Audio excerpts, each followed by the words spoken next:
Nos idos anos 60 do século passado, a guerra colonial vivida em Portugal e nos territórios ultramarinos apanhou completamente desprevenidas muitas pessoas. Mas o caso que aqui refiro diz respeito sobretudo a gentes do Baixo Alentejo profundo. O Zé dos Pombos, o meu tio Zé, recebeu a notícia de que o meu pai, o Virgílio de Bringel, aldeia que dista 11 km de Beja, ia ser mobilizado para Angola. O Zé dos Pombos nunca tinha ouvido falar de Angola, nem fazia a mínima ideia de onde essa terra ficava.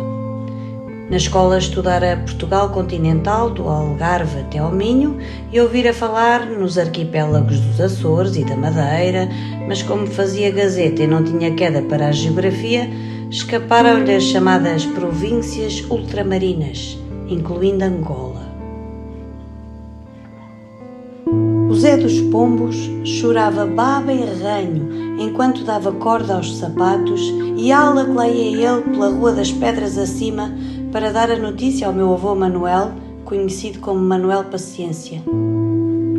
Ao ouvir a notícia, o meu avô Manuel iniciou uma senda de desgosto que o levaria à morte, porque também não sabia onde ficava essa tal terra chamada Angola, mas principalmente porque uma guerra estranha e incompreensível lhe levava, se calhar para sempre, o filho mais velho.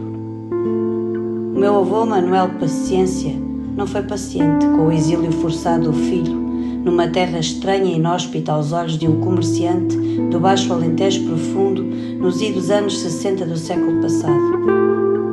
O Manuel Paciência entregou-se ao desgosto bebendo copos de tristeza, enquanto fitava a planície inclemente.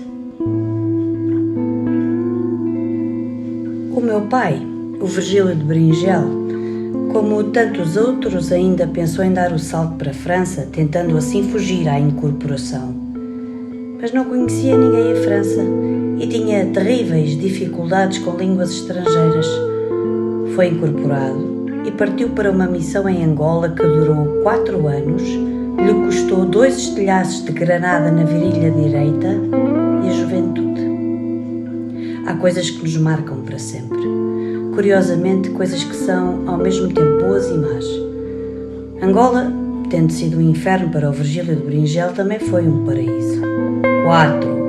4 colheitas por ano de toda a qualidade de espécies vegetais, lagosta a 25 tostões, mulheres, sobretudo a mulher do capitão, e tanta coisa para recordar. Mas desconfio, por experiência própria, que só gostamos de recordar os paraísos perdidos exatamente por isso, porque sabemos ou intuímos que os paraísos não existem. O Manuel Paciência morreu de desgosto 6 meses antes do filho mais velho regressar a Portugal. Todos os dias aguardava os aerogramas, os telegramas aéreos enviados pelo filho, mas a selva, tão ou mais inclemente que a planície, durante semanas seguidas impedia qualquer contacto com o mundo. Nessas semanas, Manuel Paciência deixava que o mal se albergasse no seu corpo, numa vingança surda contra o destino que lhe levara o filho que tanta falta lhe fazia.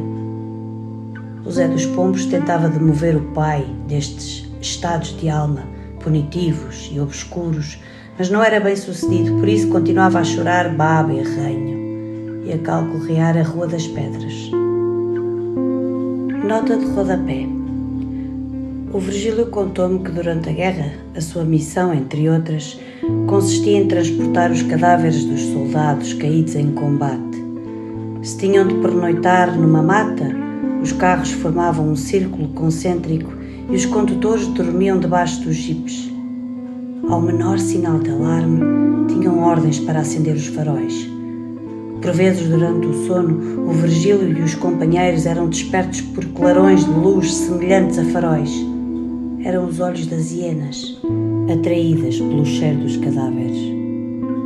Por isso o Virgílio diz: pior que as balas do inimigo, só os olhos das hienas. Só os olhos das hienas. Hoje sinto o peso da história. Hoje sinto os que me são próximos. Hoje sinto o meu povo. Hoje sinto o meu país. Sinto uma responsabilidade. Responsabilidade significa tentar responder. Tentar responder por mim, pelos meus